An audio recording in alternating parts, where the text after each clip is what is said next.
In the desert, she was rescued by a traveler. But when she opened her eyes, she saw an Arab prince. Before we begin this beautiful period romance story, tell me in the comments where you're listening from. I love knowing where you're joining me from. The linen above her wavered like a sail, not from wind but from heat held in canvas. She tasted something sweet and bitter at once, like mercy that loves a little discipline. Cardamom touched her tongue.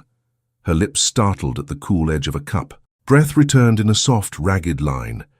She opened her eyes slowly, for even the shade was bright in this land. He was not close at first. He stood where linen cut the sun into a thin band.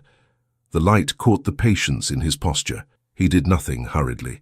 A shadow moved across the tent wall, and somewhere beyond an oud made 2 notes and then fell quiet, as if the hand that struck it remembered silence as well as song. "Enough," a low voice said, meaning the coffee, not the welcome. He stepped forward and she watched the cup tilt away. He set it down and reached for a damp cloth, which he squeezed without ostentation. He offered it to her as one offers comfort and privacy in the same motion. She took it.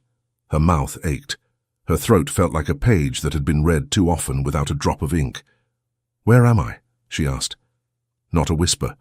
Her pride refused to taper her voice to a line of weakness. "Beneath an awning that is not yours," he said. The answer contained a smile and a warning. "With company. Did I fall?" She tried to recall the last firm thing her feet had touched. Sand was not a firm thing, but she had trusted it. She remembered a sky like a brass bowl.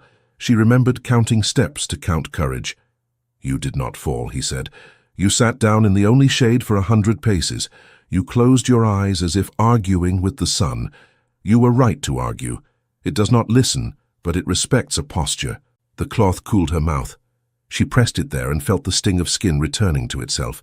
She wanted to thank him without saying the word itself. Thankfulness was a fine thing. Too much of it could be a chain. "Your name?" he asked. "Layla." She waited, heartbeat steadying. "Layla bint Safwan." He nodded. "Safwan was a name my father spoke with regard when the caravans came in good order." He did not ask where her father was. Courtesy has many forms. One of them is restraint. The tent was marked by neatness. A brazier with a bed of quiet embers, a low table with cups turned mouth down waiting for use, a pitcher covered by clean cloth, a prayer rug folded back, as if the act had been done moments ago. She saw no ornament to show off a man's importance. She saw the habit of care. "Who are you?" she asked.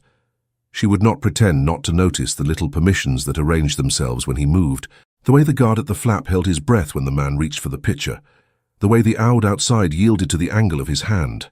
"A traveler," he said, and the word bowed to truth, but did not kneel to it. She set the cloth down. Her lips felt human again, her voice steadied. "Then my thanks to a traveler." "You were in need of water and shade," he said. "Thanks are heavy in the heat." He lifted the pitcher and poured a small measure into a cup, then another, then a third. He filled none of them fully. He put one in her hand and said nothing, trusting her to drink as a deliberate person does. She did. She took 3 sips.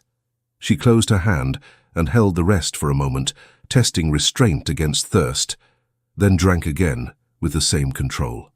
He watched as a judge watches anything that matters, not to condemn, to understand. "Where were you headed, Layla bint Safwan?" he asked. He did not crowd the question. He set it down between them and let it stand on its own feet. She thought of directions rather than destinations. Direction was honest and safer. "South by the ridge," she said, "then west when the line of dunes softens. There is a well within that bend." "The bend where a tamarisk leans toward the north," he said, as if remarking on the color of a robe. "It is a stingy well." He glanced at the waterskin beside her satchel. "You trusted its temper." "Trust is not a word I use for water," she said, "only for people." "And do you trust people?" His tone held no challenge. He seemed to be collecting her answers like one gathers small stones to hold a tense edges against a gust. "When they earn it," she said, "or when there is no time left to measure." He considered this with a softness that surprised her. A fair rule. Her satchel lay where someone had placed it deliberately. Its straps were intact. The stitching along the waterskin strap made a straight brown seam. She checked it with her eyes only, not her hand.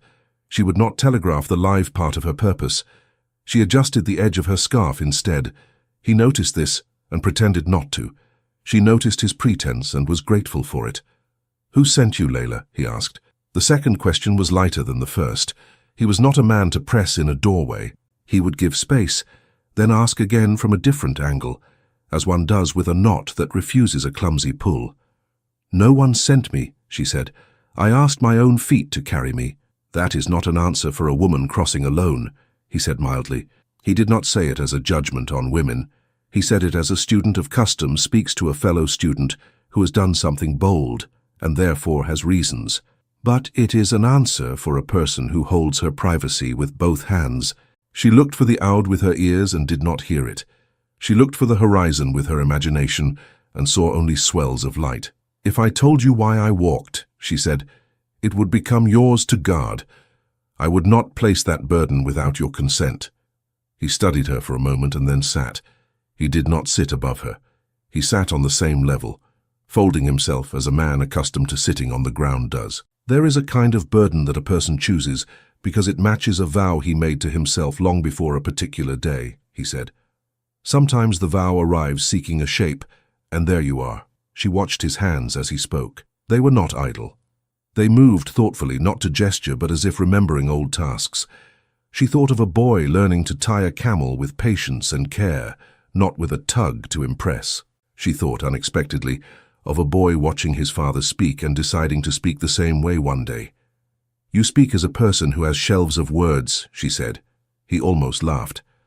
"I have had tutors," he said, "and I have had desserts. Both teach." She returned the empty cup. He filled it a little and set it down without offering it again. She knew why. One must respect a body that was empty an hour ago.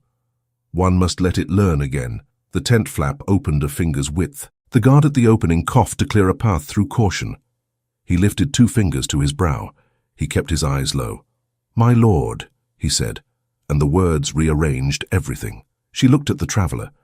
The traveler's eyes did not change, but the room did. His quietness did not increase. It revealed itself. The guard's caution was not fear. It was reverence trimmed by protocol. She understood then what she had already guessed and refused to name. The shape of his bearing was not merely his own. It belonged to something larger. A line, an office, a promise. "Amir," the guard said, and in the syllables was not only a name, but a position among names. "The council calls. Amir Hassan ibn Tariq." She had not heard the full sequence spoken, but she felt it in the way the air moved in the tent. He did not correct the guard. He did not lift his chin. He turned his head slightly toward the opening. "A moment," he said. He took up the satchel without rummaging and set it nearer to her with a careful hand as a sign. "I do not pry. I return what is yours to hold." The guard lingered a heartbeat longer than courtesy allowed, then realized the overstep and withdrew the barest distance. In his hand, however, something glinted darkly, polished by fingers and habit. He cleared his throat again. "My lord," he said more softly, aiming the words to the man, not the room. This was found by the flank rope outside the linen. He did not thrust it forward. He offered it on a small square of cloth. It was a seal, no bigger than the circle a thumb could make in wet sand, with a crest bitten into lacquer that had seen careful use. Its edges were clean, unchipped. It had been tied to something once. It had come loose or been loosed. Amir did not seize it. He received it. He turned it in his palm as if it might be shy of light. His eyes moved slightly, not with greed for information, but with that same patient comprehension she had already marked. He frowned not with temper, but with study. He shifted his gaze to her only after he had looked at the seal, as a man looks at a letter he has not yet read fully. "This was near your satchel," he said. No accusation, a statement like the fact of the sun. Layla kept her breathing even. Her body had not yet forgiven her for the hours under bare sky. It wanted to panic for her. Her mind refused to permit panic's measures. She looked at the seal. She knew it, of course. She had kept it as one keeps a spare key to a door one prays never to open careless. It would do her no kindness to look away from it now. "It must have come loose," she said.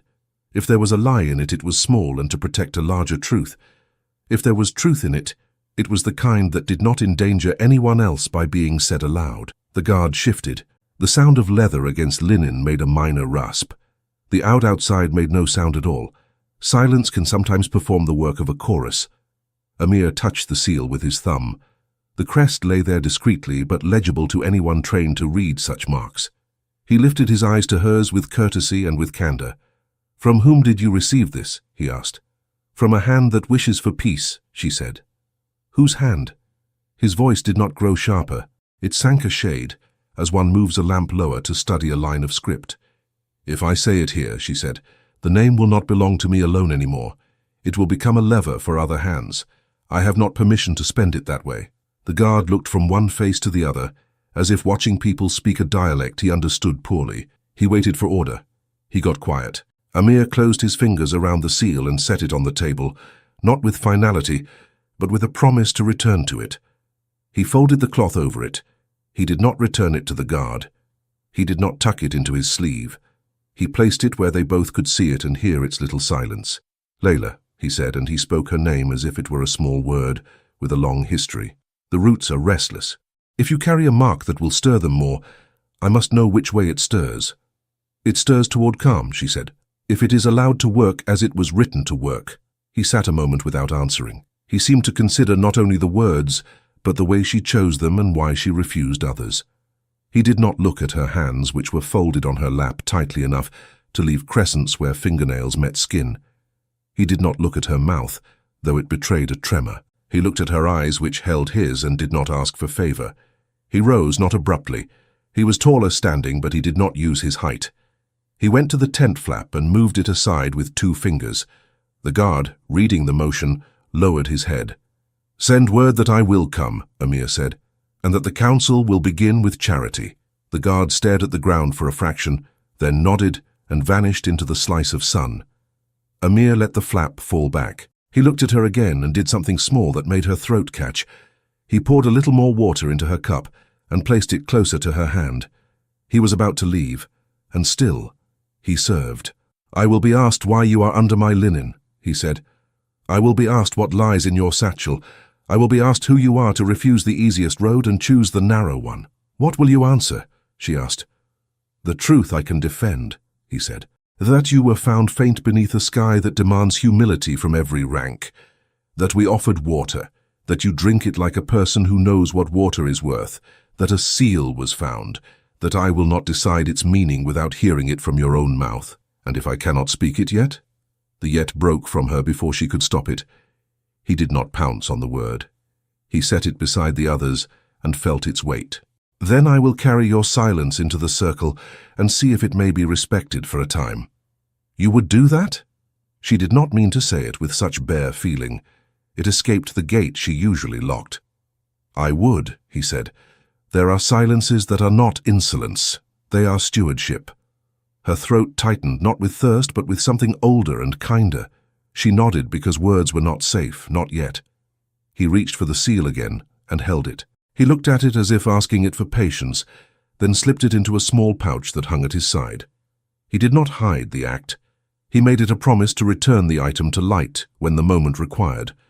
He took his signet ring from his finger and placed it on the table near the place where the seal had rested. He left it there as one leaves a sentinel. "Rest," he said softly. "Eat a little if you can. If you must leave, speak to the woman who will come with bread. Her name is Miriam. She writes what we forget." "I will not run," Layla said. "I am done with running in daylight." "You ran?" His eyes showed a flicker of something like admiration. "In my head," she said, and the truth warmed her. "In the sand, I walked." He gave a half nod. "It is the better way." He stepped toward the opening. He paused, turned back once more, and considered her as if closing a book in the middle of a paragraph, trusting the page to remember them both. He seemed about to speak, and then chose not to add words to the room. Sometimes kindness is silence that does not pretend to be wisdom. Miriam appeared then, as if conjured by his earlier mention. She was slight and quick-eyed, with ink on her second finger and a bundle that smelled faintly of cumin and warm flour. She inclined her head to the prince and stepped aside to let him pass. "My lady," she said to Layla when he was gone, "bread, dates, and a little cheese that survived the sun. Will you take a small piece?" "I will," Layla said, and the bread's warmth against her palm made her thank the hands that had carried it. "Thank you, Miriam." Miriam's eyes darted to the signet ring on the table and then to Layla's face. She did not ask why it lay there. She set the food down and poured a thin line of water into a shallow bowl. She dipped a cloth, wrung it neatly, and placed it within reach. Everything she did was orderly and quick, like someone who wrote for people whose time belonged to others. "The council gathers," Miriam said in a low voice, not to alarm but to situate. "They will want to see and be seen. It is that kind of morning." "Do you attend?" Layla asked. "I attend without being noticed," Miriam said. "The ink attends, not the hand. It is a trick I learned from the edges of carpets." Layla smiled despite herself. The smile felt strange and then natural. If a person wished to move in a palace without being counted, to whom would she speak? "To the person who carries bread where it needs to go," Miriam said, "and to the person who writes what no one will admit they said." "You and you," Layla said. Miriam considered her for the first time, not as a task, but as a person. "You do not look like trouble," she said. A pause. "But trouble sometimes looks like calm." Layla broke the bread and took a small piece. "Today I would prefer to look like logic." "Then sit so," Miriam said gently, adjusting the cushion at Layla's back. "And drink slowly enough to make a lesson of it. The walls listen, and they admire lessons more than stories." Layla obeyed. She ate a date. The sugar touched her blood and woke something nearly forgotten. She let the cheese rest on her tongue until it yielded. The water she held in her mouth before she swallowed, to teach her throat to be generous carefully. Outside, voices braided into a pattern that spoke of order being assembled. There were not shouts. There were greetings, repeated formulas, the sound of sandals on compacted earth. Somewhere a child laughed once and was hushed by a loving hand. The oud spoke a scale almost under its breath, as if finding its place after a lapse. Layla breathed. The satchel sat quiet. The seam on the waterskin strap looked like a crude line to anyone who did not sew. To anyone who did, it looked like a careful mend. Miriam glanced at the strap and then away, respectful. "You keep your things near," she said, both a question and a confession of curiosity. "I have lost too much to misplace what remains," Layla said. Miriam nodded. "Then I will not touch them unless you ask." "Thank you," Layla said again. She did not tire of the words when they were to someone who had earned them in a single moment. Footsteps approached. Not hurried, but without spare motion. The guard lifted the flap with a measured hand. He looked at Miriam first, then at Layla, then at the ring on the table. He spoke just loudly enough to reach them and no louder. "His Highness bids you remain until he sends for you," he said to Layla. "There will be questions. He asks that you trust his voice until you have your own time to speak." Layla set the bread down and folded her hands.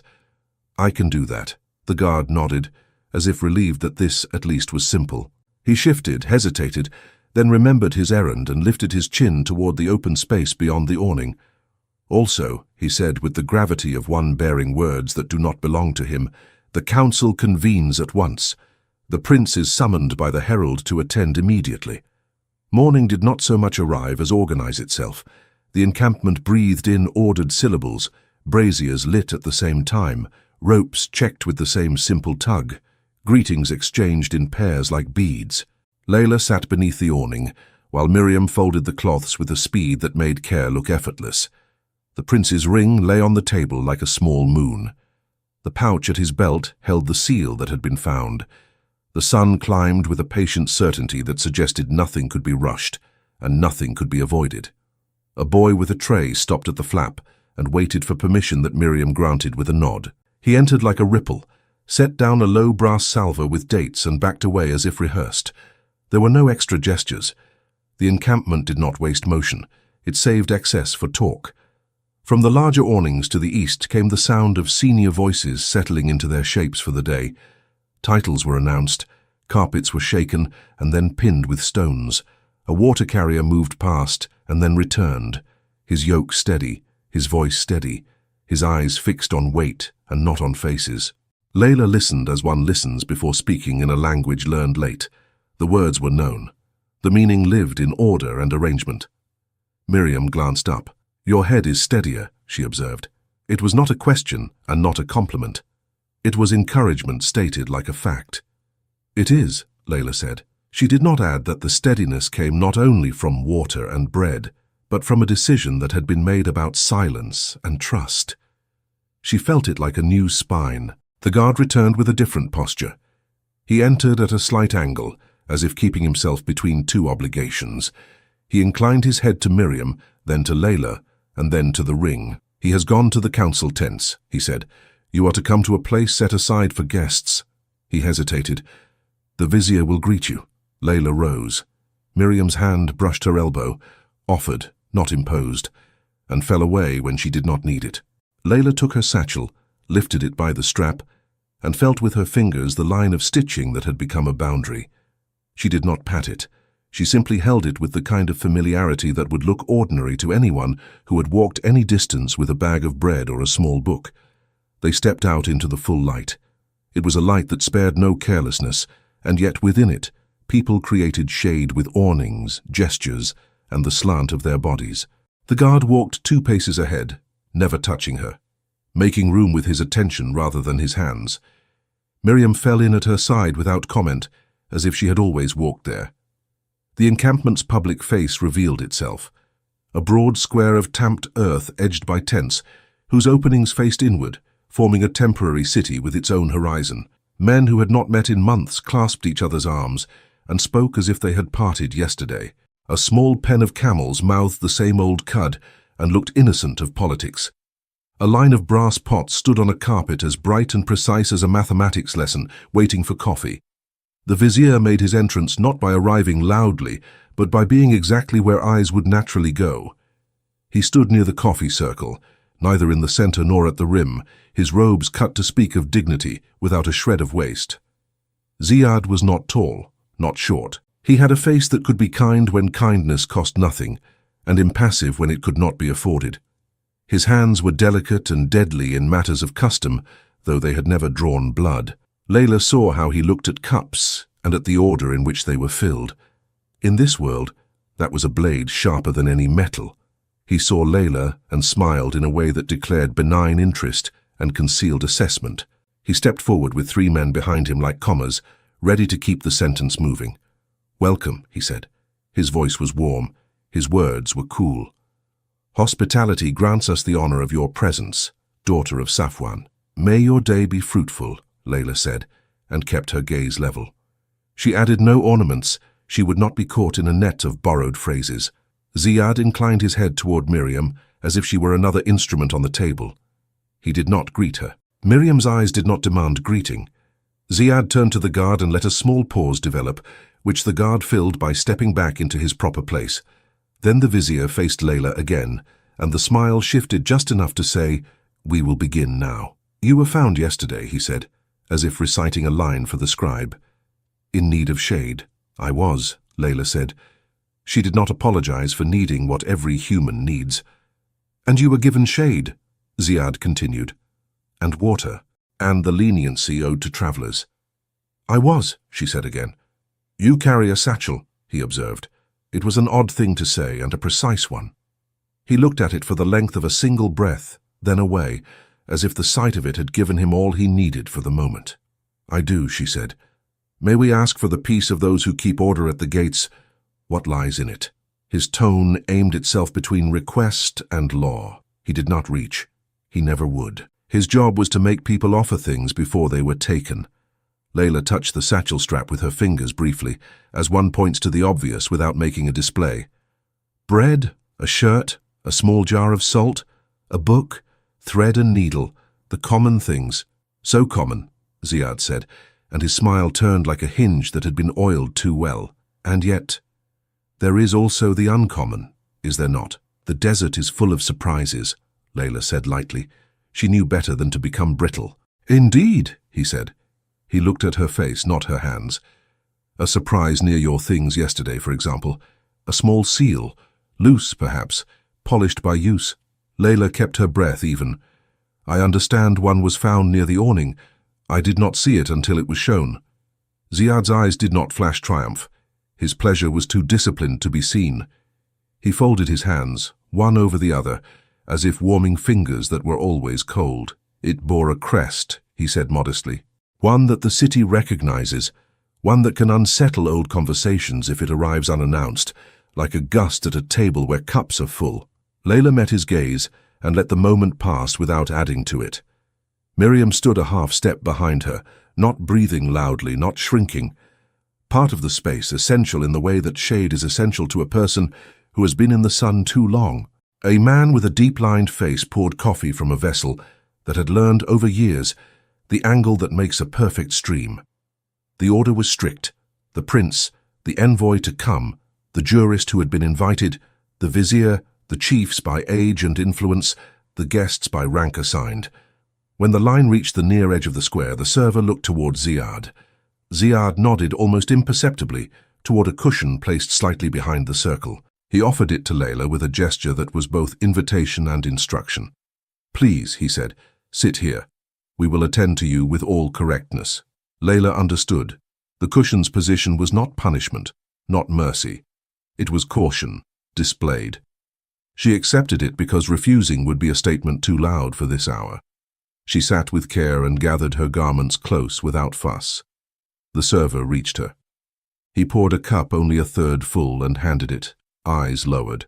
She received it, lifted it, and dipped her head to the server as much as to the hospitality of the place. She let the first sip sit on her tongue until it felt like respect.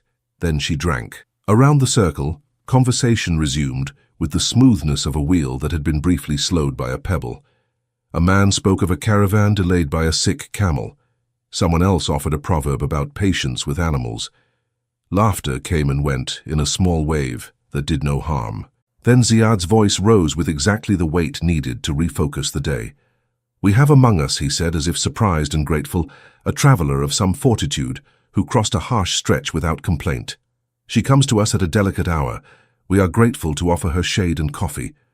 We are also obliged to ask that wisdom be served together with the beans." Eyes traveled like the wings of small birds, taking measure without landing. Layla did not lower hers. She did not raise them to challenge. She kept them steady at a point just above the rim of her cup. "Tell us," Ziad went on, "from where you set out." "From a small place," Layla said. "Not in the city." He inclined his head. "Many small places send brave people." "Some do," she agreed. "And to where were you bound?" His mouth did not harden around the last word, but it focused the sound like a lens. "To a well," she said, "to rest and fill, and then to go on. Alone," he added gently, "which is its own discussion."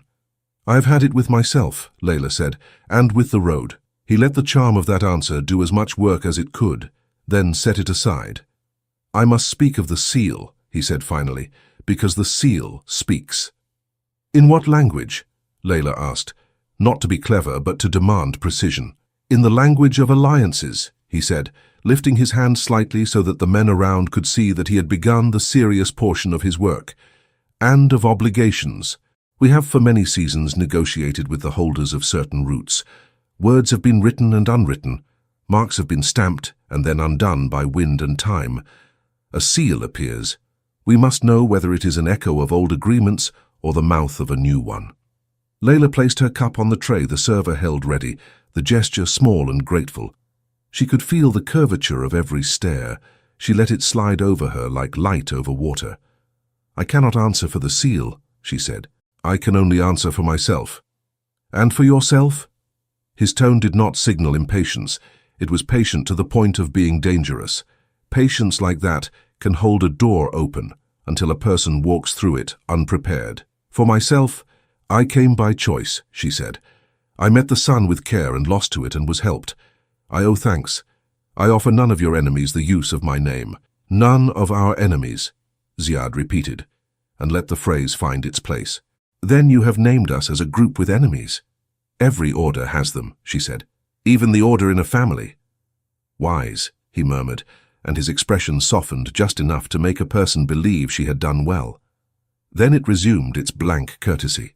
"Layla bint Safwan, you understand that we are charged with the safety of more than tents and cups.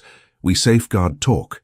Talk can ignite as easily as fire, and we are in a place that has little water to spare." "I understand," she said.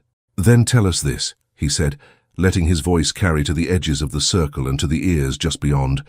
Who would tell the story later in other places? Are you the envoy of a clan that chooses to negotiate by curtain rather than by open door? No, she said. The word rested on the earth and did not roll away. Are you a messenger unannounced, bearing letters or articles that we should consider before the sun rises higher? No, she said again. Do you travel with the blessing of a chief known to us? He asked, offering her a ladder she might climb down to safety by claiming the right kind of patron.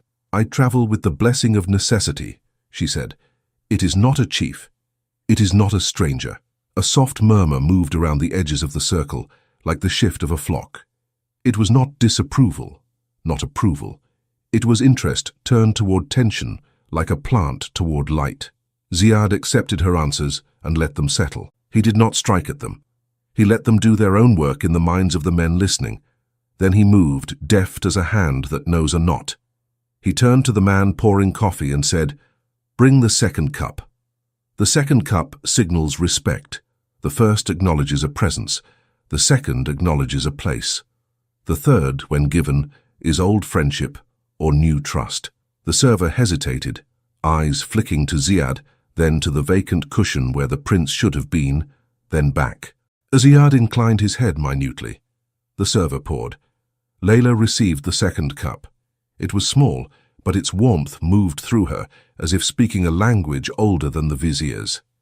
She lifted it and drank with care. When she set it down, the movement around the circle eased very slightly. She had been given a notch higher than caution but lower than comfort. It was something. It was also strategic. Such gestures can be withdrawn. A shadow moved across the circle. The prince had arrived. He entered without being announced. People saw him, stood in the subtle way one stands for someone one respects, and then sat again when he sat. Amir Hassan took the place made for him, but he did not lift himself. He entered the conversation as if he had never left it. "Ziad," he said, and the name was friendly and firm. "You began without me." "Never without you, my lord," Ziad said, "only by setting the cups in order." Amir's eyes passed over Layla and gave no sign of seeing anything unusual. That was its own protection. He lifted his own cup and sipped, then set it down. "The order is good," he said. "We are served. Let us be just." A man to Amir's right, a grey-bearded jurist, inclined his head, as if those 3 words were a sermon. Talk shifted to roots and to a minor dispute about who might claim the south side of a certain pasture when the dry months went long. Amir weighed the facts and suggested a rotation that made both sides concede something and both sides save face. Ziad smiled as if this were a story he knew how to finish, and allowed himself to be pleased that it had gone as expected. Layla sat and listened. She learned. She watched how men who held responsibility held their cups. Some held them like birds they feared to crush. Some like birds they feared to lose. Amir held his as if a cup were a cup and not a symbol. That, too, was teaching. Between matters, Ziad returned like the tide.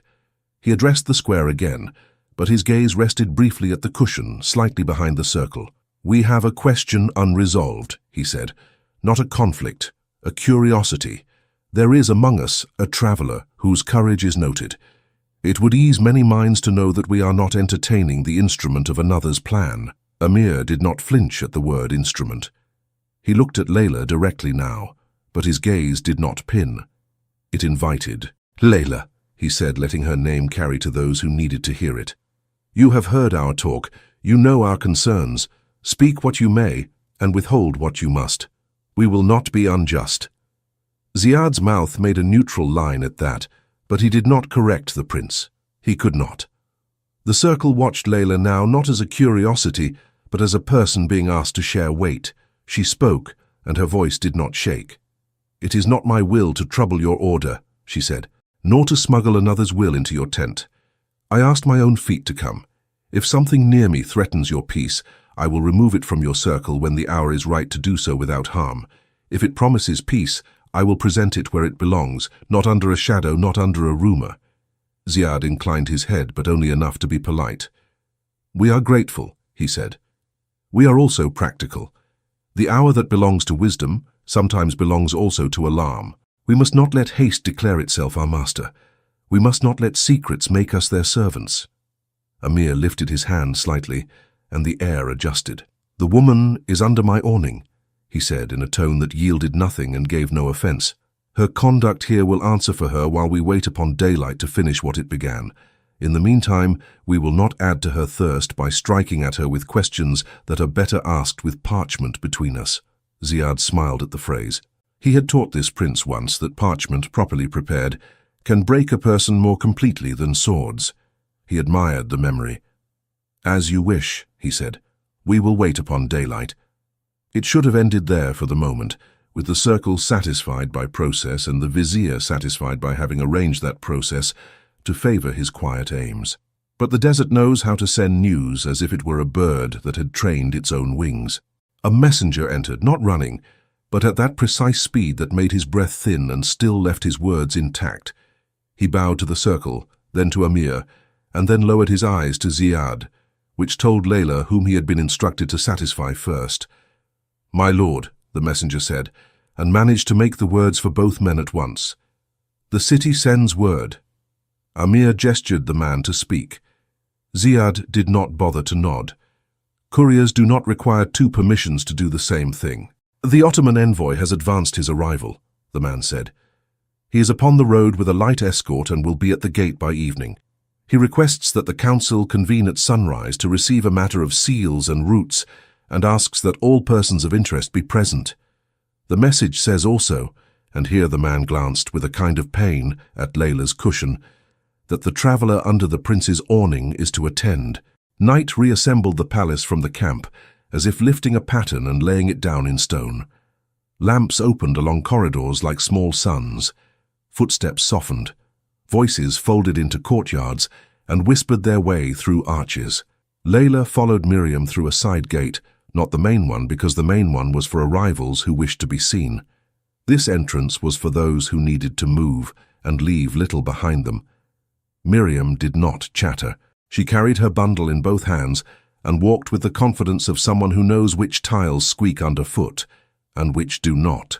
Layla kept her satchel close, the strap over her shoulder, her palm on it, as if heat could teach leather loyalty. Her head no longer swam. Food and water had done their simple miracles, but now her thoughts multiplied. Each turn of a corridor made another plan bloom and then fail. Only one line stayed steady. She would not let the thing that lived in her strap be examined under casual light or careless words. They entered a small room, with a window cut in a rectangle that looked onto a courtyard, where water played in a low basin with no flourish. Miriam set her bundle on a table and shook out a cloth, making a clean field out of the wood. She lit a lamp and lowered the flame just enough to make softness out of light. "Sit," she said. "If I do not say it, you will go till dawn and forget your body for your cause. I am here to be the memory of bodies." Layla obeyed. She placed the satchel on the table only when she saw that the room had two doors, both of which Miriam slipped and secured with simple pins. The gesture was matter-of-fact. It felt like a hand placed lightly on the day to still it. Layla breathed. "Have you thread?" Miriam asked. "You asked this morning." "I do," Layla said. "And a needle." "We have both here," Miriam said, and opened a narrow drawer to reveal a small regiment of necessities. Thread on spools, needles threaded and unthreaded, a sliver of candle, a bit of beeswax, tiny scissors with a curve that knew where to cut. "But your hands know their own things. Use what you trust." Layla smiled with a tightness that was not unfriendly. "I will use both," she said, and slid the satchel forward. The strap lay there, a strip of leather with a seam so modest that it had invited no comment from any eye that had not been taught to notice the difference between a quick mend and a deliberate one. Miriam's pupils narrowed as a cat's do at a window. She did not lean, not to intrude, but she placed her hands on the table and tilted her head. "It is good work," she said. "Who did it?" "I did," Layla said. "With shaking fingers." Miriam considered that. "Shaking fingers can do fine things," she said. "The trick is to shake and go on." Layla took a breath and slid her needle into the edge of the seam. She did not rip. She teased. She unpicked a thread and then another. The leather yielded with a reluctant sigh. It wanted to keep its secret. It had been asked to do so under sun and under scrutiny. Layla worked slowly, as if she were undoing a promise made in panic, and keeping the promise made right after. A sliver of parchment revealed its edge. It was nothing much to look at. Folded tightly, creased with patience, wrapped once in a strip of oilcloth that had been cut from a pouch, beaten thin by years of use. She lifted it out, as one lifts a child's lost tooth with its root still perfect. She laid it on the cloth Miriam had spread. Miriam drew in a breath, but not loudly. She did not ask at once. She looked at Layla, then at the parchment, then back at Layla. "May I?" she asked. "You must," Layla said. "You will be its second witness before the day witnesses us all." Miriam took the oilcloth and unwrapped it with a care that made time slower. She did not crack the fold sharply. She eased it. Inside lay the addendum. Not a letter in the sense of a confidence between two people. It was a blade of agreement. It held signatures and a seal impression made once when wax was soft and then kissed with a hard ring. There were 3 names in a steady hand, and a 4th space left not blank but marked for the person who would present it. At the top, one line in a script that did not waste curves read the heart of the matter. An impartial mediator would be recognized by both clans to administer a truce and guarantee the reopening of a safe well on a route that too often became a stage for stubbornness. Miriam touched the script with her eyes, not her finger. "Who wrote it?" she asked. "A scribe with a steady hand and a mind so careful I thought it would snap," Layla said. "He wrote it where voices cannot gather. He wrote it with water close enough to be seen, but too far to soothe a thirsty mouth. He wanted the words to feel like that." Miriam nodded. "He succeeded." She traced the names in the air. "This one I know. This one I know by reputation. This one I know by the space he leaves when he is absent. And here," she breathed, "here is the surprise." Layla watched her reach this line. The mediator named was not old and not outside. It was the prince. His name did not announce itself with a flourish. It sat there like a stone placed in a course of other stones, steadying what lay on either side. "If this is shown under complaint," Layla said, and her voice fell until it was almost part of the lamp's noise, "it will be declared a manipulation. It will be called vanity. It will be called ambition by another name. It will be dismissed before it can live. If it is shown at the right hour, the right way, the argument ends there and the work begins." Miriam lifted her gaze. "Ziad will prefer the first. He loves neatness more than breadth. He will call it necessary. He will call it prudence. He will say he is saving us from ourselves." "Then we must show it before he names it," Layla said. "We must use his love of form to force him to accept our form."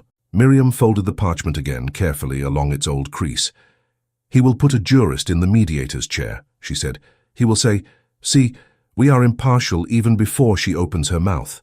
He will give the jurist the talk to make the clause look like an interloper. He will ask questions that will make the addendum seem like an insult to the wisdom of those who wrote earlier."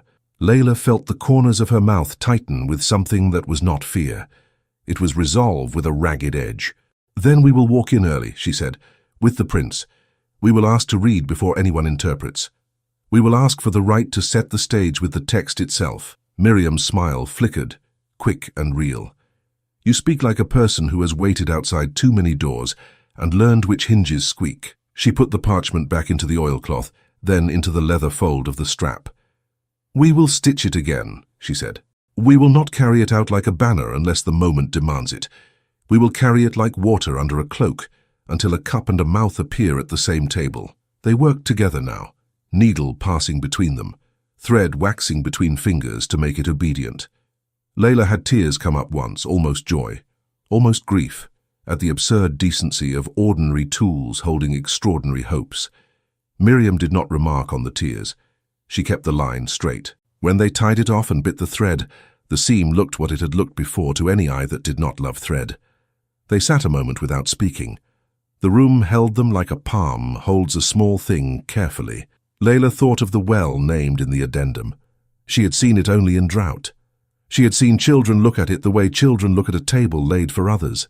A step sounded outside. Miriam rose, wiped the small scissors with a cloth, and tucked them away as if concealing that anything had been mended. She unpinned one door and left the other closed. The prince entered without herald or attendant. He closed the door behind him and looked not at the bundle on the table but at Layla's face. "You kept your promise," he said softly. I kept more than one, she said, standing, and I need you to keep one also. He glanced at Miriam, and she met his eyes without lowering them. It was not insolence. It was the confidence of a person who had been asked to watch and had watched well. He acknowledged her with a small bow that would never travel the corridors as gossip, and then he turned back. What lies in the strap? He asked, because he would not demand a glance at a thing that had been made to hide. Layla unfastened the strap and laid it on the cloth. An addendum, she said. Not a petition. A witnessed clause. It names you, not for honor, but for service. It forces the argument to move through you, not around you. Amir's mouth tightened for a heartbeat, then loosened. It names me, he repeated. That will be made into a story, with sharp ends. It will, Layla said. If it is told by a mouth that loves sharpness. If it is read by a voice that cares for the well, the story becomes simple. You are not above the clans. You are between them. You are the path, not the gate. He moved closer and did not touch the strap. He bent his head and listened while she unfolded what she could. Miriam stood at the wall, a witness who did not recuse herself from anything human. Layla spoke of the men who had signed and what it had cost them in pride to write a line naming someone not of their own tents. She spoke of the conditions for adoption. She repeated the sentence at the top, whole, as if saying a prayer. The clause must be presented whole and unharried, or it is forfeit. Unharried, he said quietly, as if tasting the word before it cooled. That is a beautiful requirement. It is also a trap, Layla said. If a person like Ziad touches it with the wrong tone at the wrong time, the letter itself fails by the letter. He will claim victory for process. Amir smiled without pleasure. He is good at that victory. It tastes like cleanliness. People like it because it makes them feel safe. Layla lifted her eyes to his. There is a cleanliness that kills. There is also a cleanliness that rinses what clings and lets breath in. Choose yours when you stand in the circle. Name the difference. Make them taste it. He laughed softly, and the sound surprised him. Do you advise princes as a trade? I advise whoever is near, she said, unashamed, because I am often near, and silence burns if it cannot turn to speech at the right time. He nodded. Then advise me now. What do we do between now and dawn? Miriam stepped forward, not as an interjection, but as the completion of a thought that had been left on the table. We tell the vizier nothing, she said. We tell him we will rest. He will tell himself everything, and that will set him to work. He will put his jurist in the chair as he must if he wishes to govern the frame. We arrive before him, Layla added. We ask the envoy as the highest outside presence to hear a witnessed instrument first, whole, before council colors it. We speak not to Ziad. We speak to the principle he claims to serve. Amir's eyes warmed with understanding. We ask not for favor, he said. We ask for order. Real order. Exactly, Miriam said. And we prepare copies before we move, because a paper that is shown only once becomes a rumor immediately. A paper that is read and then held by those who can say they held it becomes a story with hands and weight. You will copy, Layla said to Miriam. Your fingers make truth look inevitable. Miriam did not blush at the praise. She pulled a low chest toward the table and drew out materials. She sharpened a reed with a small blade, no thicker than a fingernail. She mixed ink with water in a small dish. She placed a sheet of paper on a board, sanded smooth over years of patience. She did all this without theater. The prince watched as a man watches a physician wash his hands before touching a wound. Layla unstitched again with a swiftness now trained by the first effort and laid the addendum on the table. She weighted its corners with 4 flat stones no larger than figs. Miriam read each line aloud and then wrote it, speaking quietly to discipline her hand. The room filled with the sound of carefulness. It is a sound many people never hear because they rush to the next thing and call that living. Midway, a soft knock sounded. Amir's head lifted. Miriam's pen did not stop. Layla breathed and kept her shoulders from rising. Amir moved to the door that they had left pinned and unpinned it. Ziad stood outside with a look meant to be incidental, and a posture that said he had rehearsed it. My lord, he said. He did not try to enter. He did not look past the prince's shoulder. The envoy sends a cordial message with a line I found interesting. He asks that the council be tidy. We will be very tidy, Amir said, and his smile made no offer of any secret shared. Ziad allowed a soft chuckle. "Then I will sleep easily," he said, "and wake earlier than dawn." He bowed a fraction, not enough to call attention to itself, and left as if carried by his own approval. Amir closed the door and leaned against it for a second, his head, for that second, falling back, then lifting. "He will not sleep. He will plan," Miriam said, flexing her fingers once and continuing the script. "He will consider which words make other words look untidy. Then we will present the cleanest thing we have," Layla said, "the words that make water run again." They worked until the lamp ate more oil. Miriam finished the copy, blotted it, and then sat back with a small sigh that looked like contentment more than fatigue. She held the copy up to the lamp and examined the line of the inks. When she was satisfied, she sanded it with a light hand to set the script. She dried it as a person dries a small bird rescued from a trough. Amir took up his signet ring from the table where he had left it under the awning and brought it from his pocket now with the same gravity. He did not press it to wax immediately. He looked at the copy, then at the original, then at Layla. "Whose seal will make this not a private rehearsal, but a public performance?" he asked. "The one's already here," Layla said, pointing, "and the envoy's eye, and your voice. We must not create a new seal at this hour. We must honor the old wax. The clause's power is its lack of novelty. It will look like common sense when the right person reads it. Then we will not dazzle," he said. "We will be inevitable." Miriam smiled again in that quick way of hers. "I like inevitable. It is the softest kind of power and the hardest to fight." They arranged the papers. The original went back into the strap, which Layla closed with the neatness of a person who sews her own dignity into a seam. The copy Miriam folded into a small wrapper and slid into the sleeve of her dress where it would not crease. She tucked a second leaf half filled with notes under the mat, a habit of hers when she did not wish to carry everything that could be used against someone if she was stopped and searched by eyes instead of hands. They ate a little bread, because the body keeps score and wins if ignored. They drank water because the day ahead would ask for steady minds. Amir did not linger unnecessarily, and he did not rush to leave. He looked at Layla with something like gratitude that had learned to stand up and not apologize for itself. "You risk much," he said. "It is not only mine," she replied. "That is why I carry it as if it were." He inclined his head. "Tonight, I will ask the night to lend us its quiet," he said. "Tomorrow I will ask daylight to be merciful." "Daylight is merciless," Layla said gently. "But truth looks good in it," he half smiled. "Then we will be brave." He left by the same door, after listening for a moment and hearing only the palace's soft breathing. He did not take an escort. Some moments require only the person who must do the thing. When he had gone, Miriam tidied the table as if the act could gather the scattered thoughts of everyone who had stood here and put them where they belonged. She blew out the lamp and lit another, because fresh wicks give steadier light. She settled herself by the window, where the night air carried a little coolness to rinse the mind. "You will sleep?" she asked Layla. "I will lie down," Layla said, and did so on a mat that had been rolled for this use by some thoughtful person who put comfort away until it was asked for. She closed her eyes. Sleep did not arrive as a friend. It arrived as a tool. It did its work and left. She woke before dawn because the palace wanted her awake. The walls learn the habits of those who dwell in them and pass their intentions to those who sleep under them. She rose, washed lightly, covered her hair with a scarf that did not advertise itself, and checked the seam once more. Miriam had slept less than she had. The ink on her fingers made a small argument with the water at the basin and then yielded. She dressed as if she might be required to copy a line between sentences without drawing attention. They stepped into the corridor. It had the feeling a tent has when a storm has passed over it and not torn it. Tense, grateful, held together by good rope.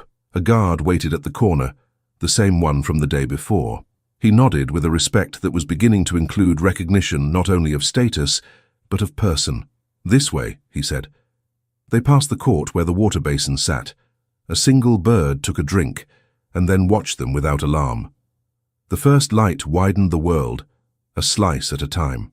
People were already moving. The jurist who would sit at the far end of the chamber walked with papers under his arm. He did not look old. He looked like someone who trusts the law to be stronger than anyone's desires. He looked like someone Ziad would choose. They entered the audience hall early. Officially, no one had arrived. Unofficially, the room had filled itself with expectations. Cushions lay in their places. A carpet marked the space where those with authority would sit. A small table stood where documents would be placed, just high enough to make bending over it, a posture that flattered those who enjoyed making other people bow. Layla looked to the far end. There, where the mediator would sit, a chair had been set. It was not a throne. It was a chair of modest dignity. Ziad had already placed someone in it. The neutral jurist sat with his hands folded, looking at the empty doorway with the calm of a man who believed he would keep order by being first. Layla felt her heartbeat step up into her throat and knew that if they did not move the next breath wisely, the addendum would be weighed and put aside before anyone heard its heart. The mediator's chair was occupied by a jurist already briefed by the vizier, and the clause risked dismissal before it was read. The hall felt arranged against them, but only if one forgot that words could move furniture without hands. Layla stood beside Miriam at the side of the room, where those who were not expected to speak were expected to be. The jurist sat at the far end with an expression that made interruption look like disrespect. He had been placed early. He would not admit that he had been placed at all. Footsteps sounded behind them. They did not hurry. They did not lag. The prince entered through the main arch, and the simple fact of his arrival rebalanced the space. He greeted no one first. He walked the length of the carpet with a measured stride and stopped just short of the small table where documents were placed to be seen. He did not mount the step to the mediator's chair. He looked at it once, and then at the jurist sitting in it, and then at the envoy who was entering by a door to the side in the quiet of foreign authority. The envoy was slender and self-possessed, with a face trained not to finish others' sentences. He made a shallow bow to Amir, a shallower one to Ziad, and then took his place where he could see without being the center of the room. Ziad, watching all this, breathed in once, as if satisfied. The early arrangement had held. Amir's gaze found Layla. He did not beckon. He did not make a sign that would draw the room's attention. He inclined his head in a tiny motion that asked for a word and offered the dignity of choosing whether to grant it. She moved to him. Miriam stayed, as necessary paper stays near ink, not flaunting its need to be there. They stepped aside to the shadow of a pillar. It made a narrow corridor of privacy in a public place. The prince's voice did not rise above the sound of men arranging cushions and clearing throats. "Stand with me," he said. "I am with you," she answered. She did not add the fear she had swallowed. He could read it. He did not need it said. "I will request the reading first," he said. "Whole, uncolored. We will speak to the envoy as to a third rock in a stream, where both banks can meet. I will name the clause as duty, not as ambition. And if Ziad asks whose hand wrote your name on a paper that returns to your hand," she asked quietly. "I will answer with the law," he said, "and then with a vow that the law cannot bind but honor can. I will bind myself before them all." Her breath caught. With what words? "With words that change more than paper," he said. He did not lower his eyes. He did not bluster. "Layla bint Safwan, I will say what I should have said last night under the open roof, and did not because the night is too kind to mistakes. I want you to remain, not under my linen as a guest, beside me as my companion. If you consent, I will make that plain and tie my name to yours in the hearing of men who love to hear only their own. I will make my heart a public instrument so that this private rumor loses its teeth." She steadied herself with her own spine. The day was too bright for anything but truth. "You know what this means." "I do," he said. "It makes it easy for some and hard for others.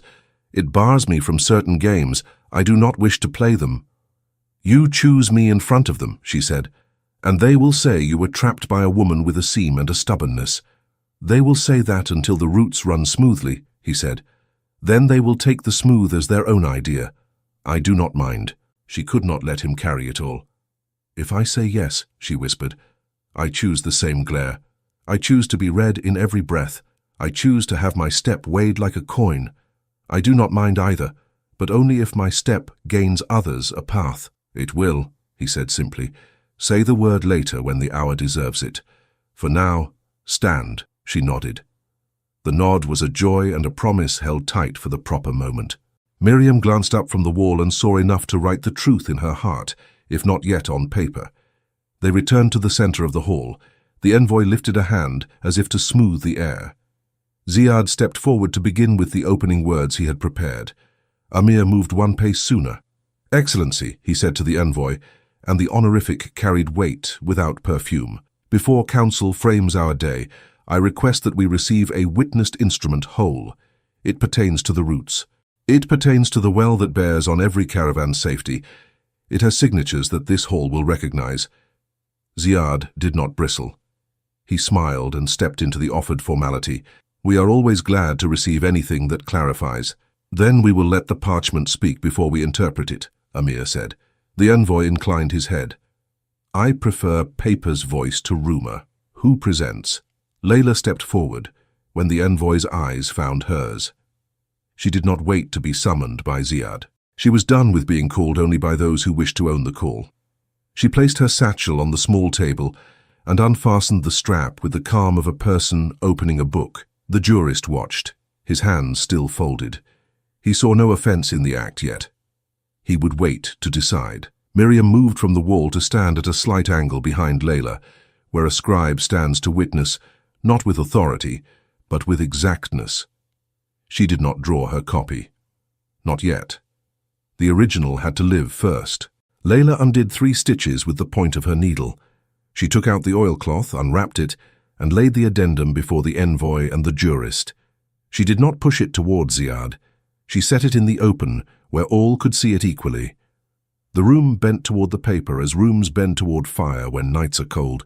The envoy leaned. He did not touch. He read the top line first. His mouth did not move, but Layla saw a breath that shortened and then lengthened in approval. He traced the signatures with his eyes. He noted the date. He looked at Layla and asked the only question a careful man asks at this hour. "You brought this across the route?" he said. "I did," she answered, "and I ask that you hear it whole. The clause requires the courtesy." "The requirement is sound," the envoy said. He straightened. "Read." Miriam took the parchment with the gentleness of a person lifting a sleeping child. She had Layla's confidence. She had the room's attention. She read in a clear voice that had carried many lines across difficult spaces. She read the purpose. She read the condition. She read the naming. When she spoke the prince's name as mediator, a shift moved through the assembly like the tilt of a plate. The sound was not a murmur exactly. It was recognition of a stone placed in a wall that some had hoped would remain an opening. Ziad did not object. He narrowed the field with courtesy. "A question," he said, with a delicate smile at the envoy. "Is it not a conflict, however noble, to ask the heir to sit between parties whose affection for him is not equal? Will not the mediator's dignity color the outcome?" His voice offered reasonable concern and hid its aim. The jurist lifted his hand to second the form of the question, not its spirit. "The law guards against entanglement," he said mildly. "We can appoint a neutral bench." Amir did not reach for rhetoric. He reached for the simple picture that the clause itself drew. "Our mediator is not a judge," he said. "He is the path between 2 gates.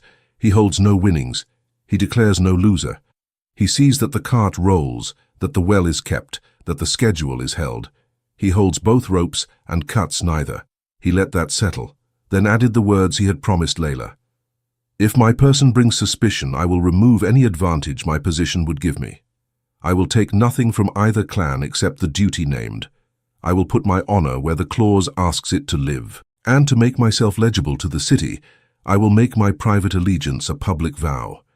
I ask Layla bint Safwan to stand beside me, not hidden by linen, but named among you all, so that whatever has been whispered dies in daylight. If she consents, I will bind our lives here and now to the work of this clause. If she does not, I will bind my life to the clause without her and honor her choice." A silence followed. That was not empty. It was full of people counting the consequences of their cynicism and finding them expensive. Layla felt the blood in her hands and in her cheeks and the steady ground under her feet. She looked at the envoy first, because he would need to understand the sequence. She looked at Ziad because he would need to see that courtesy had not become a debt. She looked at Amir last, because she wanted that joy to be the final look before she spoke. "I consent," she said. The words were clean. She did not decorate them. She did not tremble. She let them be the key they were. A breath moved through the hall that sounded like a tent rope relaxing when a knot is redone properly. The envoy's face warmed with a restrained approval. He turned to the jurist. "The instrument is witnessed," he said. "The naming is clear. The parties have not protested the names signed, which is a kind of assent. The city gains stability if this clause is adopted. We value stability. We value water on schedule. We recognize the addendum as valid." Ziad bowed slightly, the bow of a man who knows which wind is prevailing for the moment and does not waste breath gritting his teeth against it. "Then we should direct our wisdom to procedure. How will the mediator receive petitions? Who will keep minutes? What signal will be recognized at the well when a dispute arises? The chair must be supported with legs, or it will tilt and embarrass us all." Miriam had expected that shift. She lifted her notes as if the questions had been written inside her hand. "I propose a scribe from no clan, paid by the city," she said in her ordinary voice, which somehow sounded official when she needed it to. "I propose the simple signal we use at market when measure is doubted. The small cloth raised on a staff, both sides to lay it down together when the scale is agreed. I propose that petitions be received at first light 3 days each week, and at dusk once, to accommodate those who cannot come in day, and that they be recorded publicly with the petitioner's mark, and not kept as a memory only." The jurist looked relieved. The envoy looked gratified. Ziad looked as if the cloth he had brought with him to cover faults had been taken and made into a useful banner. He nodded. "Sensible," he said. "We like what can be seen and checked by any eye. Let us also agree that the mediator will not judge cases that involve his own household affairs." "Agreed," Amir said immediately. "And if any such matter touches my household, I will recuse myself and appoint a deputy named from a list we agree on today." "Miriam, write 4 names." She did, her reed moving steadily. She wrote men known for fairness and women known for exact memory. She wrote 1 elder whose voice could settle boys on the brink of foolishness. She did not offer those names. She laid them on the table, and the jurist slid them toward the envoy, who nodded and returned them with his own small additions. Layla stood still and let the rhythm of order begin to carry the day. She did not feel erased by process. She felt freed by it from being the entire story. That was what she had wanted, to be the hinge, not the door, an essential part, not the whole burden. Ziad made one more attempt to trim what he could not prevent. "And the matter of the crest found near the awning?" he asked lightly. "It would please those who keep records to have a neat notation. We need not tell the tale with spice. We need only declare that a loose object was returned to a general custody."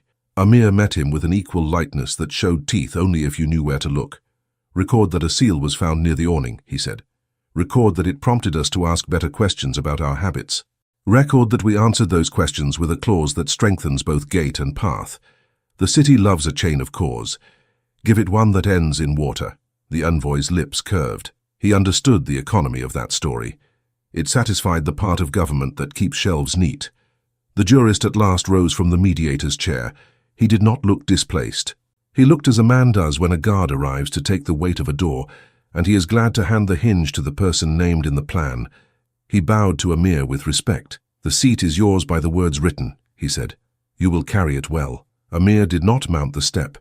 He touched the chair with 3 fingers and then moved back to the level of the room. "We will keep the chair modest," he said. "We will put the work on the table." Layla felt a looseness in her chest for the first time since she had closed her eyes beneath the linen in the camp. She allowed herself one glance at Miriam. Miriam's smile was not broad. It was real and quick, and vanished like a trick the light had played on itself. They spent the next hour building what would hold. They named the days. They named the rooms. They specified the cup that would be used for coffee when both parties met, so neither would complain of insult in a vessel. They agreed on a small stipend for those who came from far, and did not wish to beg while waiting for their hearing. They agreed that a sheet listing outcomes would be posted at the market and the gate, so that knowledge would not belong only to the halls. Layla did not need to speak much now. When she did, it was to remind them of the people most likely to be missed in a system built by men who did not carry jars. She said twice that the hour at dusk must be strictly kept, because some workers cannot come by day without losing a day's bread. She said once that the well must be tested not by the men who argue, but by a third known to both sides, and that the bucket used for the test must be the city's, not either clan's. Each time the jurist nodded as if he had thought of it just before she spoke. Each time Ziad wrote a small note and then said, yes, because saying no would have left him on the wrong side of tidy. When the agreement had been put in words and those words had been read again, the envoy stood. I will record that the addendum was received and acted upon, he said. I will send that record to those who watch such things in my city. I will say that the Hejaz kept its word to itself, and that pleases us.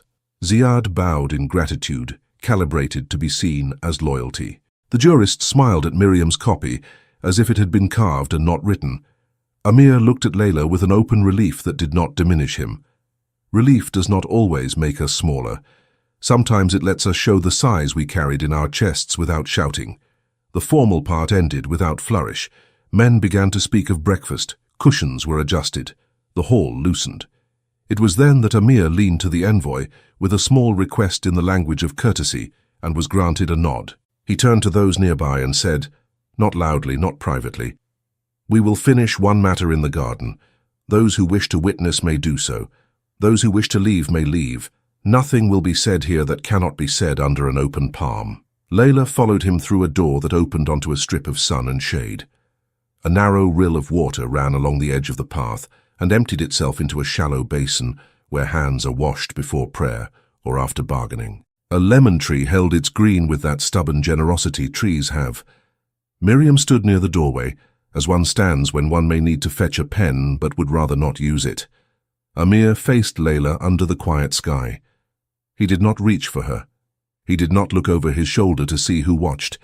He had done enough looking over shoulders for one morning. His voice carried comfortably in the size of the space. You answered in the hall, he said. I heard you say yes to the work and to me, but a proper thing deserves its own proper hour, even if the hour is brief and stands between tasks. Will you remain? Will you bind your life to mine so that our private vow holds public shape, and this city has one less rumor to feed and one more promise to trust? She did not make him wait. He had waited while being born into expectations. He had waited while learning patience as a tool, not a prison. He had waited through the whole long hour of men measuring forms.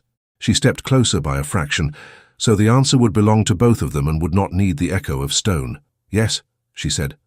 For the work, for the path, for the quiet after, for the mornings with cups, for the evenings with words that do not need to change to be true.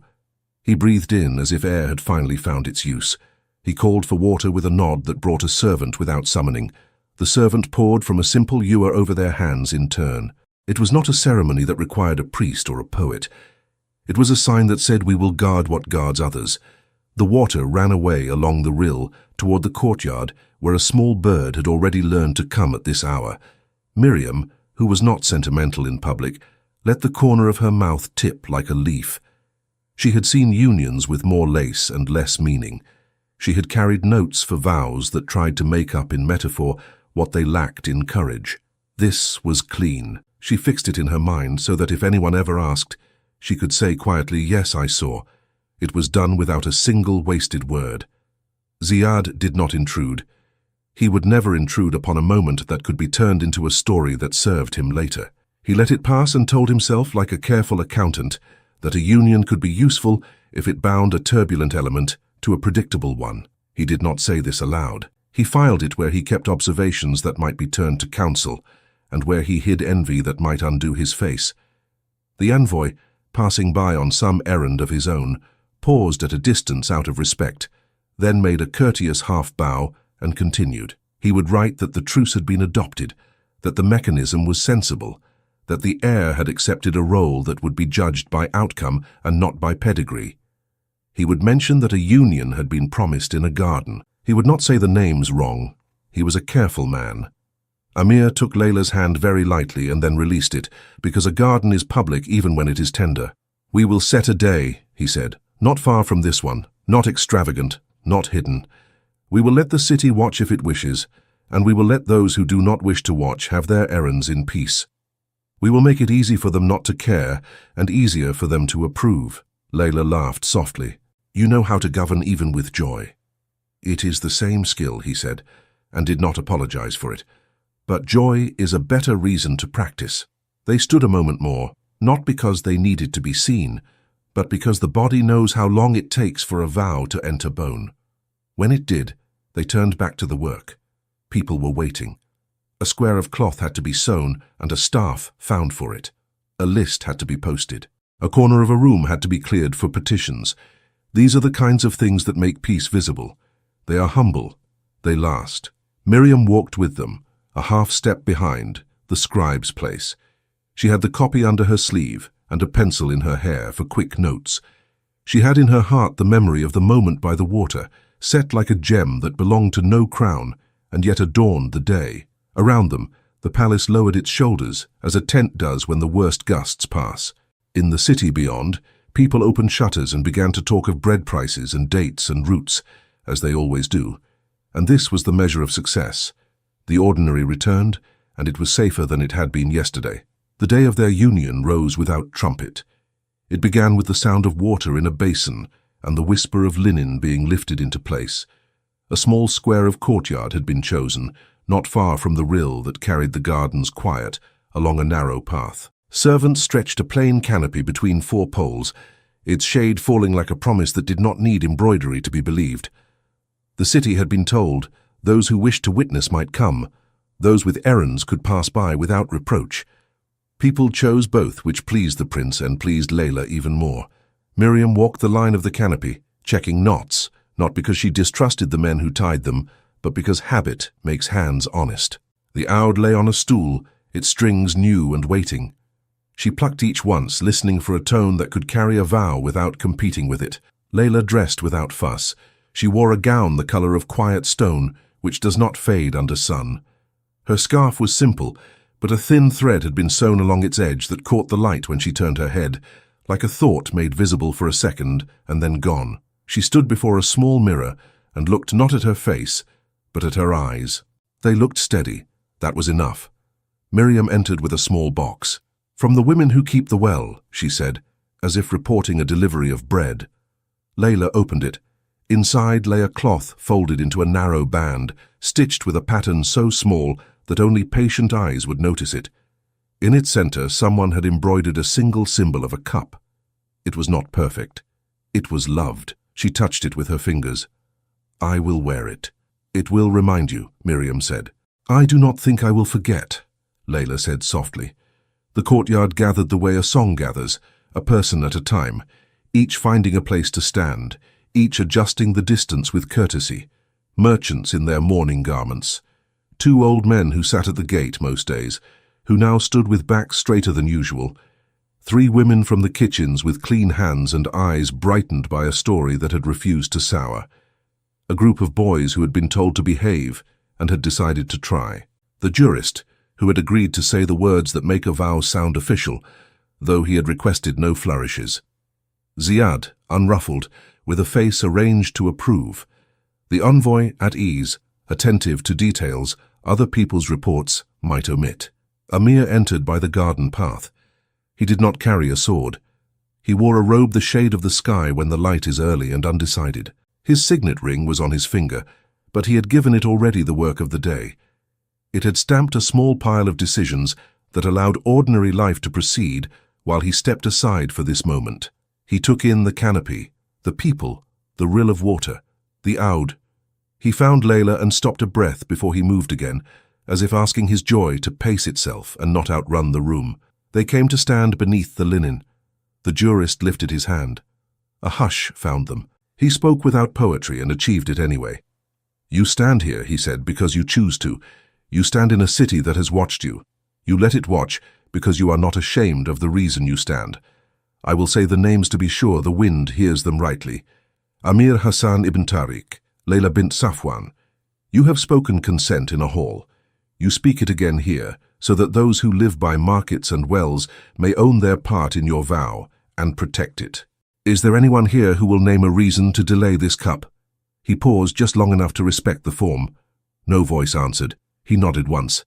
"Then we will pour water." A servant came forward with a simple ewer. He poured over Amir's hands first, the water slipping over skin and into the basin with a sound like small applause. Amir held his fingers open so the water could find every place. Then the servant poured over Layla's hands, and she turned them once to let the water remember both sides. They dried their hands on the same linen cloth and folded it between them once, each taking a corner as one takes a joint task. "Speak," the jurist said. Amir's voice held no tremor. "I promise to carry what is placed in my hands," he said. "I promise not to call your courage mine. I promise to make space where your voice can live. I promise to be a man who chooses the path over the gate." Layla lifted her chin a fraction. "I promise to guard what guards others," she said. "I promise not to spend your name to buy comfort. I promise to say what must be said when the day is too polite. I promise to walk when running would be easy and wrong." The jurist nodded, satisfied. "Good," he said, as if tasting a fruit that was ripe exactly when it should be. "The city hears. The city accepts." Miriam stepped forward with the ban from the well women. Layla placed it on Amir's wrist, just above the pulse, a small token in a world that loves large ones. Amir pressed his fingers gently against it, sealing nothing and admitting everything. He took his ring and placed it in Layla's palm for a breath. He did not ask her to wear it at once. He asked her to feel its weight first. She did. Then she slipped it on a slender chain that lay at her throat, letting the symbol rest near the place where words begin. The oud breathed. Miriam played not a tune known in court, but a small melody learned from women who sing to themselves when carrying water. It lifted slowly, like something that refuses to show off. People smiled without thinking about it. It is difficult to remain solemn when an honest instrument tells the truth. After the note settled, the envoy spoke, though he had not been invited to do so. He did it with discretion and purpose. "May your union be like a road that does not end in anyone's courtyard," he said, and then stepped back into the crowd as if he had not spoken. He liked to leave scenes cleaner than he found them. Guests came forward to touch hands, not to embrace. The old men from the gate gave advice that was not advice, just old words placed in new mouths. "Eat together when the day is bad," one said. "Share the shade," said the other. The boys bowed in a tangle and ran as far as their agreement not to run aloud, then walked quickly away to go tell what they had seen. The kitchen women, who had seen the world from its truest height, that of a table, pressed small sweets into Layla's hand, and then looked at Amir as if measuring a pot. He passed. Ziad offered a compliment, trimmed to a proper length. "A tidy morning," he said. It was the highest praise he knew. Layla accepted it as generosity from a man who would always call kindness by other names. The jurist took his leave. He looked lighter than when he had come. Keeping order is his work, but he liked it best when order kept itself for a few hours while he watched. Miriam set the oud aside, satisfied with how little it had needed to do. She took Layla's hand for a moment, then Amir's, not to make herself part of the union, but to accept the duty that comes with having written its record in her heart. When the canopy had settled into being a thing that would stay for a day and then leave no trace but memory, the courtyard shifted back to its rhythms. Not immediately. People lingered, as they do when the air has been made sweeter by what took place in it. Then errands reclaimed them. The space loosened. The rill kept going, indifferent and faithful. Amir and Layla stayed beneath the linen for a private minute that was, in truth, not private at all. Courtyards are public even when you speak quietly. They did not mind. Hiding had served them until it had not. They were done with hiding where openness would protect them better. He looked at her as if rehearsing the word wife in his mind, not to own it, but to be sure it would not own him. He softened his shoulders, a gesture he had learned when setting down burdens that could walk by themselves. "Shall we walk?" he asked. "We shall," she said. They walked the long arcade where shade prints a pattern on the floor and the smallest breeze pretends to be more than it is. They talked as people do after vows about small things that are not small at all. What to eat at noon, which paper required a decision later, when to stand together before the first petition asked for the mediator's time. The talk soothed not because it avoided gravity, but because it replaced ceremony with the work of living. At the corner where the arcade bent toward the public rooms, Miriam caught up, breath light, eyes alert. "The cloth is ready," she said. "The staff is plain and straight. The ink is placed where anyone can see it. The list for petitions is posted. An old woman has already put her mark and gone back to her stall. She says she will come at dusk." "Good," Amir said. He meant more than the word could say. The truce begins as it should, with one person who trusts the promise enough to test it. Layla nodded. "We will be there," she said. "Before you are there," Miriam added, "you have guests who wish to give you their blessing. They wait by the gate, because they prefer open air to ceilings." "Who?" Layla asked. "The ones who sing when they carry water," Miriam said, and her mouth curved. "They sent the band. They would like to see whether it fits." "It fits," Layla said, and lifted her wrist. They went to the gate. The women stood in a little knot, their jars at their feet. Their faces were unpainted and beautiful. They had long hands and straight backs from the work of balancing. They looked at Layla and then at Amir. They did not bow deeply. They offered what they had, a blessing that had not been taught in any court. "May you never argue when the water is boiling," one said. "May you always have a clean cup," said another. "May no one leave your doorway carrying what they brought," said a third, and laughed at her own cleverness, though it was not cleverness at all, but the core of hospitality. Amir accepted each word, as one accepts coins minted from an alloy that endures. Layla's eyes warmed. She bent to lift one jar, and the women murmured at the impropriety and then smiled at the intention. She adjusted it on her hip for a heartbeat, then set it down. It was not a performance. It was a salute. They returned to the inner courtyard. A small meal waited. Dates, bread, olives, cheese, and a stew that had been allowed to sit long enough to let its flavors find one another. They ate with appetite, which is better than eating with ceremony. Now and then, someone came with a question. Amir answered without rising or gesture. Layla listened, and once, when a young steward stumbled over the order of offerings at a minor reception, she spoke with a kindness that did not condescend. "Begin with the oldest," she said. "Then the guests from away. Then the ones who work with their hands. By then the proud will have learned enough patience to taste the coffee properly." The steward bowed, relief plain, as if someone had handed him a map with the landmarks labeled. He hurried away to be competent. They finished their meal. They did not linger because they were not made for lingering save in very brief pockets of time. Work revealed itself, and the day welcomed them back into its structure. When they reached the room chosen for petitions, they found not a crowd, but a sensibly sized group. A man who had quarreled with his brother over a boundary, a woman who wanted assurance that her measure at market would not be cheated, a trader who had been turned away at a gate and demanded to know why his papers mattered on one day and not on the next. They were the first test stones of any system. They were ordinary, and therefore precious. Amir took his place at the table and did not mount any height. Layla stood beside him. Miriam sat with her reed and paper, and the jurist placed himself nearby, not as judge, but as a person who liked to watch a new wheel turn without slipping. Ziad did not attend. He had decided to be satisfied, and to claim later that he had always preferred it this way. The first petitioner spoke. His hands shook, not because the matter was small, but because it was everything to him. Layla inclined her head and asked him to tell the boundaries as he remembered them before anger made them move. He did. Amir asked where the well water traveled when it overflowed after rain. The man told him. The answer drew the line as cleanly as any survey.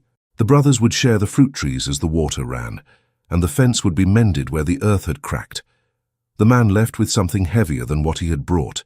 He left with a way to go on. The second petitioner held her head high because she was tired of looking up to plead. Layla had her set a measure once, then again with a cloth under the bowl, and then again with a dampened cloth under it. The measure changed, and the woman grinned like a person who had just learned someone else's trick. "Thank you," she said. "I will keep a wet rag in my bag, and the cloth square on the staff will not have to be raised for this particular thing." She bowed to Layla and to Amir equally. She bowed also to Miriam, who had written her name as if it belonged in an archive. It went on like that. The trader learned that the clerk at the gate had been too tired to read properly. A second clerk would be placed at the hour when many caravans arrived. A shepherd would mark his flock differently, so that a lamb lost at night would not stir arguments at dawn. Simple things, small if you did not need them, large if you did. The sun tilted. A breeze came, and the square of cloth rose on its staff once and fell again, agreeing with the world without argument. Amir drank water and passed the cup to Layla without looking at it. His hand found hers because it had learned. She drank and passed it to Miriam, who shook her head and smiled, then drank because sometimes a scribe must be cared for too. The jurist relaxed back against a cushion and allowed himself to think that if this continued, he would have less to do. which would, in fact, be his greatest success. At dusk, when the last petitioner left with a letter that would open a gate for her son to apprentice in a trade, the room exhaled. A servant lit lamps. The air warmed in their small circles. The courtyard beyond the open door took on the color it always takes at this hour, a color that does not need to be named to be felt. Amir rose and stretched his hands once. He looked at Layla. "Shall we go to the well?" he asked. "We shall," she said. They walked through streets that now knew them as something other than rumor. People greeted them without running to them, as if their closeness to those who rule had become unremarkable, which is a sign of health in a city. Children skipped a rope. A woman laughed. A man led a donkey carrying sacks of grain that smelled like everything people hope for without naming it. The well was not far. It lay in a bend of the road that had always promised more than it had delivered. Now it offered what it should. Water drew up on a rope that did not fray. The bucket was the city's, not either clan's. A small cloth hung from the staff. It did not need to be raised at this hour. Two men from the rival sides stood to the left and right, talking about the weather, which had nothing to do with weather and everything to do with peace. Layla put her hand on the stone lip. It had already grown smoother from hands that did not hurry. She smiled. Amir smiled. They did not say the same words. They did not need to. The well was theirs in the only sense that mattered. It was everyone's. Miriam arrived quietly, having taken the long way so she could see the city's face from different angles. She carried no reed now. She carried the oud. She sat on a low wall and played the melody again, the one that women sing when they carry water. Two children began to hum. An old man sighed and leaned his back against a post that had been crooked for years and had become dear for that reason. A breeze lifted the edge of Layla's scarf, and the thread at its border caught the light and let it go. Amir leaned closer by a fraction. "Thank you," he said. It was not the empty thank you of a man who has been given a gift and needs to say a polite thing. It was the deep one a person offers when the day has been preserved from harm by another's decision to be brave, when quiet would have been safer. Layla answered not with a speech, but by turning her hand so their fingers met and rested, not clasping, just knowing. This was in public. It was enough. Privacy would find them at night, in the room that would hold their sleep and their talk and their unremarkable breakfasts. She looked at the well, and then at him. "It will need tending," she said. "So will we," he answered, and the humility in it made her love him more. They returned to the palace by the same road, because roads appreciate symmetry. The lamps were being lit one by one. Each small flame made a promise to the darkness that it would not be swallowed easily. In the audience hall the chair stood empty, and the table held a neat stack of papers bound with a thread tied in a tidy knot, Miriam favored for documents that must be opened again and again without fraying. Ziad passed them by and did not retie the knot. He respected a knot that worked. Later, when the city's voice had lowered to a hum and the garden's leaves held still, they sat beneath the canopy one last time before the servants folded it. They did not need it anymore. It had done its work. Amir looked at Layla and spoke a thought that had waited for its own hour. "I used to think honor was the quiet kept around a name," he said. "I was always a little afraid of noise." "And now?" she asked. "Now I think honor is the voice chosen when thirst is loud," he said. "Noise can be a crowd, or it can be the body asking for what keeps it alive. You taught me to answer the right noise." She smiled and let the sentence sink to the place where kept sentences go. "You listened," she said. "That is the story." They stood. The canopy folds whispered. The garden accepted the night. The city slept with one ear open and one ear at rest, which is the best any city can do. In the quiet, a thought walked through the rooms and out into the lanes, not as doctrine, not as law, but as a calm companion to those who had watched and wondered if they might ever be seen. It said without flourish what the day had proved. Honor is not the silence others keep for us. It is the courage we lend each other when the mouth is dry and the road is long. May we pour for one another, and stand, and speak, and choose the path together. Thank you so much for listening to this story all the way to the end. We hope it moved you as much as it moved us while telling it. We'd love to hear your thoughts. Leave us a comment telling us where you're listening from and what you liked the most. Rate this story from 0 to 10. What score would you give it? If you enjoyed this story, don't forget to subscribe to the channel and leave a like as a show of support.